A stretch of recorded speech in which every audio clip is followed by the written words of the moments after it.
नमस्कार, मैं हूं प्रवीण गौतम और आप देख रहे हैं पब्लिक मीटर। दोस्तों, वीडियो में बात करेंगे एयरपोर्ट पर पीएम मोदी किस टेंशन में दिखाई दिए। बंगाल में एयरपोर्ट का पीएम मोदी का वीडियो सामने आया है, जहां बीजेपी नेताओं के साथ वो एयरपोर्ट पर मीटिंग कर रहे हैं, कुछ सवाल कर रहे हैं और जो सवाल पीएम मोदी ने बीजेपी के इन नेताओं से, कार्यकर्ताओं से पूछे, वो इस बात को दिखाता है कि पीएम मोदी पश्चिम बंगाल चुनाव को लेकर कितनी भारी टेंशन में है। ये टेंशन वाला वीडियो आगे आपको दिखाएंगे। पहले विपक्ष किस टेंशन की बात करता है, जो देश टेंशन में है, उसे लेकर राहुल गांधी पीएम मोदी को क्या कहते हैं। जब पीएम मोदी एक के बाद एक राज्य में चुनावी रैलियां कर रहे हैं, तो राहुल गांधी ने कुछ आरोप लगाए हैं पीएम मोदी पर। क्या कहा राहुल गांधी ने देश के हालात दिखाते हुए? राहुल गांधी कहते हैं, मोदी जी ने कहा था एलपीजी गैस क्राइसिस को कोविड की तरह हैंडल करेंगे, और सच में वही किया।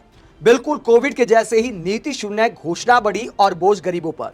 500 रुपए से लेकर 800 रुपए की दिहाड़ी कमाने वाले प्रवासी मजदूरों के लिए रसोई गैस पहुंच से बाहर हो गई है। रात को घर लौटते मजदूर के पास चूल्हे जलाने तक के पैसे नहीं। नतीजा, शहर छोड़ो गांव भागो। जो मजदूर टेक्सटाइल मिल्स और फैक्ट्रीज की रीढ़ हैं, आज वही टूट रहे हैं।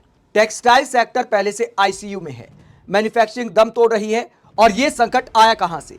कूटनीति की मेज पर हुई उस चूक से जिसे भारत सरकार आज तक स्वीकार नहीं करती।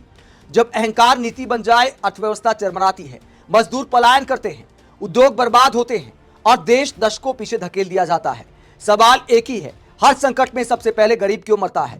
आगे राहुल गांधी कहते हैं कि चुप मत रहो, यह सिर्फ गरीब का नहीं, हम सबका सवाल है। तो पीएम मोदी पर टारगेट करते हुए राहुल गांधी विदेश नीति पर सवाल उठाते हैं और अहंकार नीति पर चलने का आरोप लगाते हैं। जब राहुल गांधी सहित तमाम विपक्षी नेता पीएम मोदी से सवाल कर रहे हैं, पीएम मोदी को रोजगार को लेकर, गैस को लेकर आईना दिखा रहे हैं, तो पीएम मोदी कहां बिजी हैं? पीएम मोदी हैं चुनाव प्रचार में बिजी। असम में चुनाव जीतना है, पश्चिम बंगाल में चुनाव जीतना है, केरल में चुनाव जीतना है, तमिलनाडु में चुनाव जीतना है। इसीलिए भारी बोझ पीएम मोदी पर आ गया है और यहां पर सवालों का अत्याचार कर रहे राहुल गांधी। पीएम मोदी एयरपोर्ट पर भी मीटिंग कर रहे हैं। वो अलग बात है कि गैस के लिए नहीं कर रहे, रोजगार के लिए नहीं कर रहे, चुनाव के लिए कर रहे हैं। पश्चिम बंगाल में एयरपोर्ट वाली मीटिंग से पहले पीएम मोदी का एक और वीडियो मैं आपको दिखाता हूं। फिलहाल पीएम मोदी गैस और रोजगार का संकट देखने की बजाय देश की जनता को इश्तिहार का मतलब समझा रहे हैं। इश्तिहार शब्द पर भी कैसे हिंदू मुस्लिम की राजनीति की जा सकती है, पीएम मोदी का बयान इस बात को दिखाता है। पीएम मोदी ने पश्चिम बंगाल में जो रैली की थी, उसमें इश्तिहार शब्द को लेकर क्या कहा था, जरा सुनिए। भाइयों बहनों, तुष्टीकरण के इस खेल में बंगाल की महान पहचान को बदला जा रहा है। आपने देखा होगा, अभी टीएमसी ने अपना घोषणा पत्र जारी किया, लेकिन उसका नाम उन्होंने बांग्ला भाषा में नहीं रखा, बल्कि उसे इश्तिहार कहा जा रहा है।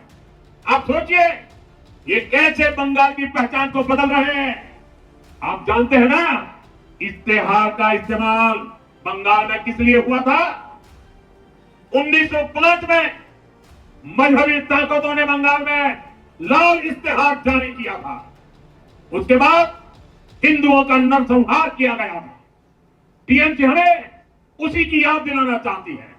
आपको भूलना नहीं है, यहां निर्मम सरकार में खुलेआम धमकी दी रही है। ये खास मजहब के लोग बंगाल में हिंदुओं का रहना मुश्किल कर देंगे।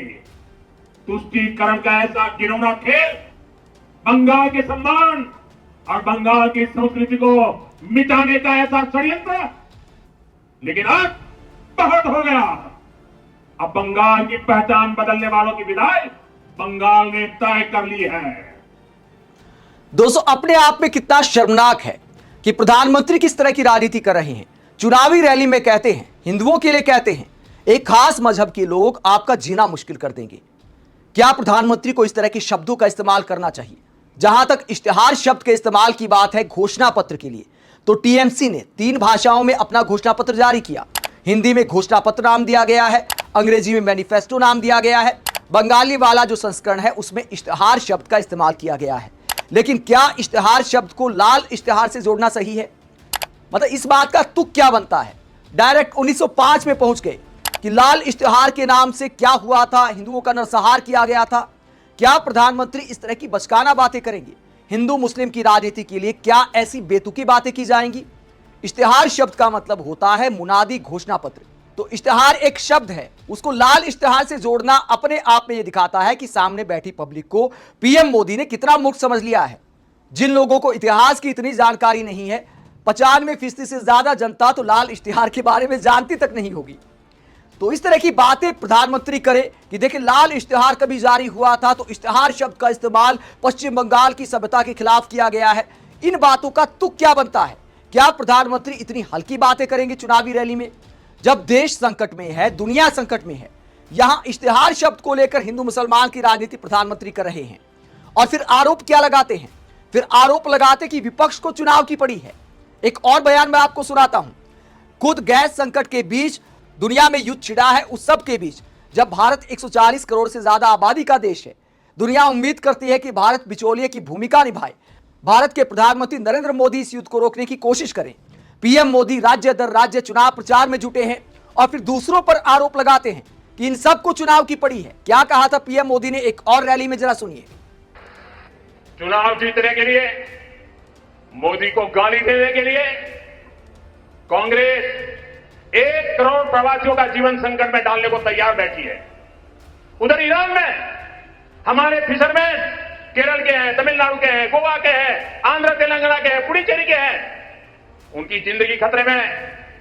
हम वहां के संकट में से उनको बाहर ले आ रहे हैं। आज सैकड़ों की तादाद में मेरे मछुआरे भाई बहन भारत लौटने वाले हैं। हमारे लिए उनकी जिंदगी बचाना ये महत्वपूर्ण है। बयानबाजी करने के लिए अरे बहुत मौके आएंगे, अभी तो हमारे लोगों की, हमारे मछुआरे भाई बहनों को हमें जिंदा वापस लाना है। कांग्रेस को इन सारी चीजों से कोई लेना देना नहीं। बस चुनाव चुनाव चुनाव। क्या देश के लोगों की चिंता नहीं करोगे? कांग्रेस को इस स्वार्थी सियासत के लिए केरल के लोगों से माफी मांगनी चाहिए। पाप कर रहे हो। तो इतना गुस्सा पीएम मोदी को आता है, कहते पाप कर रहे हो। और इस अंदाज में देश के प्रधानमंत्री बयान दे रहे हैं मानो नेता विपक्ष बोल रहे हैं। प्रधानमंत्री नहीं, विपक्ष का कोई नेता बोल रहा है। इस तरह कांग्रेस पर आरोप लगाते हैं मानो कांग्रेस की सरकार है, राहुल गांधी प्रधानमंत्री हैं। इस अंदाज में कांग्रेस पर सवाल उठा रहे हैं। खाड़ी देशों में जो भारतीय फंसे हैं उन्हें सुरक्षित लाने की जिम्मेदारी और जवाबदेही दोनों पीएम मोदी की है, विपक्ष की नहीं। तेल और गैस की सप्लाई होती रहे, लोगों के घरों का चूल्हा जलता रहे, इसकी जिम्मेदारी और जवाबदेही भी पीएम मोदी की है। लेकिन पीएम मोदी चुनाव प्रचार में बिजी हैं। पीएम मोदी को लोगों के बीच जाना चाहिए, औचक निरीक्षण करना चाहिए, पूछना चाहिए कि भैया गैस और तेल मिल रहा है कि नहीं मिल रहा। लेकिन पीएम मोदी क्या पूछते हैं? पीएम मोदी एयरपोर्ट पर भी चुनाव की टेंशन में है। ये वीडियो आप देख सकते हैं, खुद पीएम मोदी ने शेयर किया है। कहा जैसे सोशल मीडिया पर ही पूछ लेते कि भैया सबको गैस वगैरह टाइम पे मिल रहा है कि नहीं मिल रहा, सबका रोजगार सुरक्षित है कि नहीं। लेकिन यहां पर क्या दिखाते हैं? यहां पर दिखाते हैं कि देखिए बीजेपी नेताओं के साथ एयरपोर्ट पर मीटिंग की और इसमें क्या सवाल जवाब होते हैं, जरा सुनिए। महिलाएं वोट करेगा, वह भी करेगा। चलिए जीत जाएंगे पक्का। महिलाएं वोट करेगा, वह भी करेगा। चलिए जीत जाएंगे पक्का। तो पीएम मोदी बीजेपी के नेताओं से सवाल करते हैं कि महिलाएं वोट करेंगी कि नहीं करेंगी, मतवा कम्युनिटी के लोग वोट करेंगे कि नहीं करेंगे। बीजेपी नेता हां भरते हैं, एक के बाद एक समुदाय के वोट बैंक के बारे में सवाल करते हैं। देश के प्रधानमंत्री को जब तेल, गैस और रोजगार पर सवाल करने चाहिए, पीएम मोदी जातियों के आधार पर, वर्ग के आधार पर पूछते हैं कि हमें वोट करेंगे या नहीं करेंगे। तो क्या प्रधानमंत्री की इस वक्त में यह प्राथमिकता होनी चाहिए? आप इस पूरे मसले को लेकर क्या सोचते हैं? जब देश के प्रधानमंत्री दूसरों पर चुनाव को सर्वोपरि रखने का आरोप लगाते हैं और खुद लगातार चुनाव प्रचार में बिजी हैं, और फिर प्रचार किया जाता है कि देश के प्रधानमंत्री छुट्टी नहीं लेते। तो बंगाल में जो जा रहे हैं, केरल में जो जा रहे हैं, तमिलनाडु में जो जा रहे हैं, असम में जो जा रहे हैं, तो वो छुट्टी में काउंट होगा या नहीं होगा? देश की सेवा में लगे हैं या बीजेपी के प्रचार में लगे हैं? आप क्या सोचते हैं? कमेंट बॉक्स में अपनी राय जरूर दें। साथ ही चैनल को सब्सक्राइब भी करें। नमस्कार।